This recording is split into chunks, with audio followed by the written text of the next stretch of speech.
to get back-to-back wins. I mean, I'm sorry? Back-to-back wins for the first time this year, a 4-game point streak. Do you feel like something is starting to fester or grow here within your group? You know, as a coach, I don't think you let yourself, I think, fall into that. I sense guys a little bit more confidence. Again, we talked about the losing by 1 goal, whether it was overtime or regulation, you know, frustration creeping in. It's nice to see the guys getting rewarded for their hard work and their efforts. Todd, at this point now, you guys have been playing with a lot of confidence the past few games, and like Aaron mentioned, 4-game point streak, 2 straight wins. Is this team now, with a little bit of extra practice time and everything, this team really starting to find its identity? You know, going the Sunday game I really liked. I thought tonight there were some areas in our game where we didn't manage the puck. It was turnovers, and I don't think it was so much Edmonton. I think it was just us being sloppy in our own zone.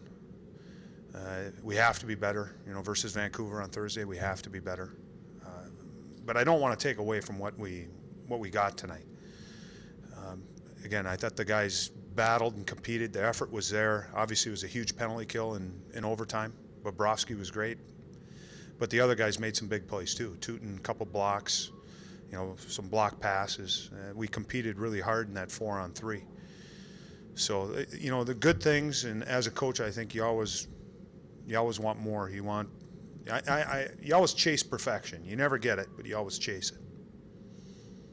Can you take us through the thought process to pull Mason, and also how Bobrovsky performed from that point forward? Well, Bobby was great.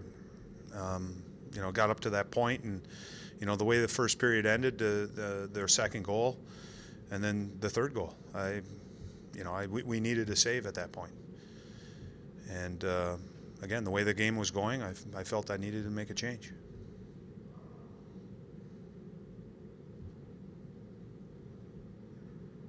Talk about the play of Vinny Prospel, 3 straight games with a goal, and it just seems to really take that old veteran leadership role, with this team. They're kind of buying.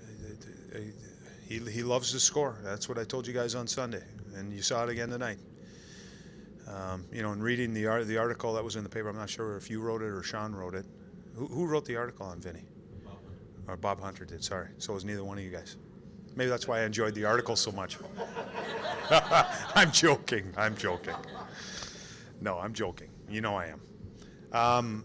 You know, Vinny loves to score, and there's a passion, and you know he got rewarded, but it was some hard work that the other guys did too.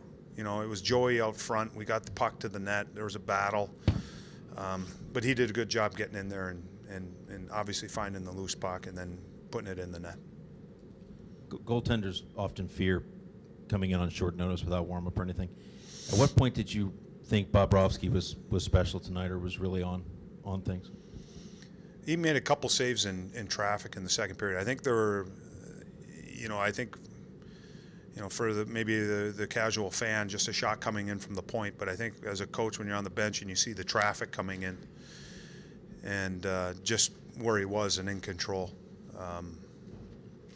And you're right. You know, we put a goalie in, and he's not warmed up properly, and he just has to kind of gets thrust into the game. You really never know how they're going to respond to it. But I'm trying to think what game we pulled Bobrovsky against St. Louis, and Mason came in and did a great job. And I don't think I'm trying to think that game. I'm not sure if Mason gave up a goal or not. I don't think he did, but you know, it was the same here tonight. He came in relief and did a great job. Talk about the play of Jack Johnson. He came back from a couple games off and had a goal. A big lift for us. In a lot of different, subtle areas too. Obviously getting on the score sheet and scoring a goal was big for us, but just the amount of the ice time that he chews up. And he plays the hard, heavy game where, against weightier players, bigger players in the league, he's able to handle them down low. And then, sometimes when you're in trouble too, he has the ability to skate the puck out of trouble. So it was a big lift for us getting him back in the lineup. Is there now a mandate to tie sweaters down in the dressing room before? It's funny you ask that, because we just talked about that in the locker room. Not with the players, but we talked about that as with the coaches and management. That it's something we'll have to talk about. Surprised you that a scrappy player like that's not tied down?